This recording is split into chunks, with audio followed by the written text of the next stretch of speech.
I'm a graduate of the DARE program. Yeah, no. It counts. If you remember, when you're in 4th grade, they send a police officer with a gun into your classroom to teach you about drugs. I remember one time the officer taught us, he told us, kids, be careful if you try illegal drugs in the streets, because they could be laced with other drugs and you don't know what you're getting. So you're telling me that when I try drugs, there's a chance I could get extra drugs with my drugs? We're talking about bonus drugs. 2-for-1 drugs. I'm only in 4th grade. I don't have a lot of money. You know?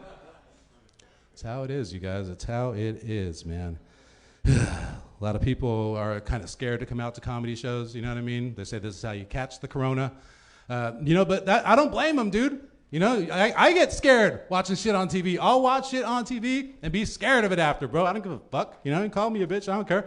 I watched Chernobyl on HBO. I was scared shitless of radiation after that. I was not trying to fuck with radiation after I watched Chernobyl. I put it in a hot pocket. I leave the house for 45 minutes, bro.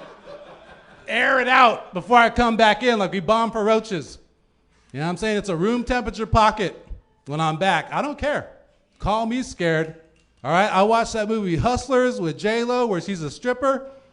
Now I'm scared of really hot women who are cool and want to hang out. You know what I'm saying? There's hot girls here. Don't try to come at me after the show. Like, yo, you want to go to a bar? You want to go to a strip club? Nah, what, so you can rob me? Fuck that shit. I saw Hustlers. That's a documentary. You know what I'm saying? It's not going to happen to me. Not going to happen to me, man. Man, I'm a Mexican dude. I eat a lot of chips. It's not a stereotype, you guys. Mexican people love chips. All right? That's why you go to a Mexican restaurant, they give you chips instead of bread. All right? What are we going to do with bread? We're going to make a sandwich? You only gave us bread. All right? Chips are the way to go. I eat big bags of tortilla chips. On the side of these bags, they always have a recipe for nachos. Does anybody need a recipe for nachos? Are you guys eating nachos at home? Like, oh my God, these are delicious. Hey, what's in this?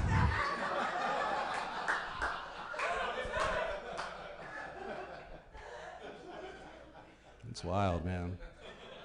It's nice here. I lived in the hood for a long time. I don't know why the ghetto is so dirty, because we have a lot of cleaning ladies that live there. They don't want to bring their work home with them. I get it. Nah, I live in the hood in LA. The way I knew I was living in the ghetto was we had no Apple store, all right? There was no Apple store anywhere in my neighborhood. I'm not talking about produce, I'm talking about iPads, all right? No Apple store anywhere in my neighborhood, all right? And look at the graffiti on the walls all around my house, and it all say the same thing, MS-13, MS-13. Everywhere I looked, MS. Like, shit. No wonder there's no Apple store.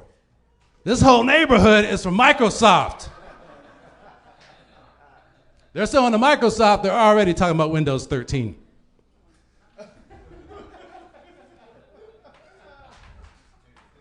And then I met this old gangster in my neighborhood, this old cholo, and he had a big MS-13 tattoo across his stomach. And I asked him, hey, what's your name, dog? And he said, Little Clippy.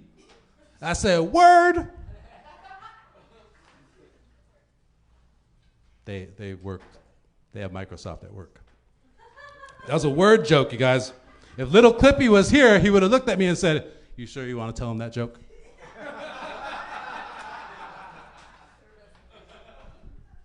Trying to save shit when it dies. That's my other job. You know, a day job, I'm a paramedic. People always trip out when you tell them that, thank you. They always want to hear a crazy story. Oh, what's crazy shit you ever seen? You must have seen some crazy shit. I'll tell them, I don't give a fuck. Crazy shit I seen, I responded once to a dude, got his arm chopped off in an industrial accident, right?